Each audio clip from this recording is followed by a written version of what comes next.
और चिड़िया के घोंसले की कहानी। एक समय की बात है, टीनू नाम की लड़की थी जो स्कूल में दिए गए कार्यों में बड़ी रुचि रखती थी।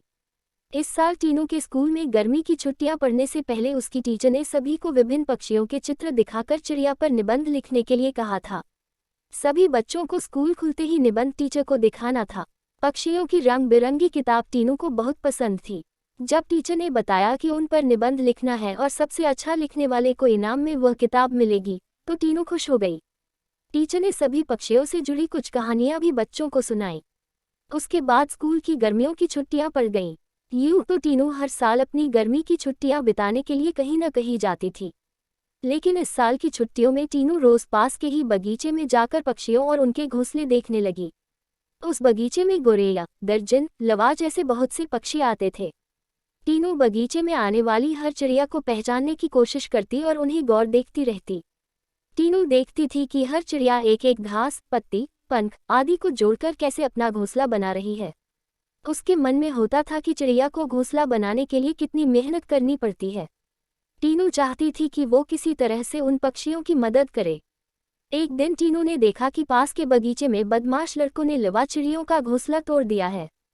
टीनू को यह देखकर बहुत दुख हुआ। उसने सोचा कि क्यों न मैं इनके लिए खुद एक दो घोंसले बना दूं। शायद ये इसका इस्तेमाल कर लेंगी। टीनू को लगा कि वो कुछ ही देर में घोंसला बनाकर तैयार कर देगी। लेकिन टीनू पूरा दिन तिनकों और दूसरी चीज़ों से चिड़िया का घोंसला बुनती रही। बड़ी मुश्किल से जब घोंसला तैयार हुआ, तो घोंसले को पेड़ पर टिकाने के लिए कुछ मिला नहीं। टीनू की माँ यह सब देख रही थी। तभी टीनू ने माँ को बताया, देखिए न, मैंने चिड़िया के लिए एक घोंसला बनाया है, मगर यह उतना सुंदर नहीं है जितना चिड़िया बनाती है। मैंने सोचा था आसानी से एक सुंदर घोंसला बन जाएगा, लेकिन ऐसा हुआ नहीं। यह घोंसला अंदर से काफी कठोर बन गया है। क्या आप इसे मुलायम बना देंगी? किसी तरह से टीनू की माँ ने उस घोंसले को थोड़ा ठीक किया। उसके बाद टीनू ने उस घोंसले को धागे की मदद से पेड़ पर टिका दिया। अब बगीचे में बैठकर टीनू लवा पक्षी के आने का इंतजार करने लगी। वो पक्षी बगीचे में आए तो, लेकिन टीनू द्वारा बनाया गया घोंसला उन्होंने इस्तेमाल नहीं किया। टीनू के साथ उसकी माँ भी बगीचे में आई थी। उसने टीनू को उदास देखकर कहा, तुम परेशान मत होना, अभी चिड़िया घोंसले पर आ जाएगी। तभी एक लवा पक्षी ने आकर टीनू द्वारा बनाए गए घोंसले को तोड़ दिया। अब टीनू ने मुंह लटका लिया। तब उसे उसकी माँ ने समझाया कि तुम्हें दुखी नहीं होना चाहिए। देखो, तुम्हारे द्वारा इस्तेमाल की गई चीज़ों से ही लवा पक्षी अपने लिए घोंसला बना रहे हैं। हो सकता है कि इन्हें दूसरों का बनाया हुआ घोंसला पसंद नहीं आता हो। दुखी मन से टीनू ने कहा, माँ मैं अपने स्कूल के निबंध में यह सब कुछ लिखूंगी।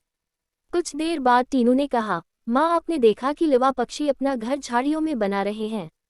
जवाब में टीनू की माँ बोली, हाँ बेटा, मैंने सुना था कि लवा पक्षी अपना घोंसला किसी के घर के रोशनदान या पेड़ पर ही बनाते हैं। आज यह नई बात पता चली है। कुछ और दिनों बाद टीनू ने लवा पक्षियों के बारे में एक और बात जानी कि वो सीधे उड़कर अपने घोंसले में नहीं जाते। घोंसले से कुछ दूर ठहरकर इधर उधर कूदते हुए वो अपने घोंसले तक पहुंचते हैं, ताकि किसी को उनके घोंसले का पता न चले। थोड़े ही दिनों में स्कूल की गर्मियों की छुट्टियां खत्म हो गईं। टीनू ने स्कूल जाकर लवा पक्षी के बारे में लिखा और निबंध प्रतियोगिता जीत ली। इनाम में मनपसंद चिड़ियों वाली किताब मिलने पर टीनू खुश हो गई। प्रतियोगिता जीतने के बाद भी टीनू रोज चिड़ियों की चहचहाहट सुनने के लिए उस बगीचे में जाकर घंटों बैठती है, मानो उसकी चिड़ियों के साथ दोस्ती हो गई हो। कहानी से सीख। चिड़िया के घोंसले की कहानी से यह सीख मिलती है कि छोटी छोटी बात पर मन दुखी नहीं करना चाहिए। साथ ही आसपास की चीज़ों पर गौर करने से हमें काफ़ी कुछ नया जानने को मिलता है।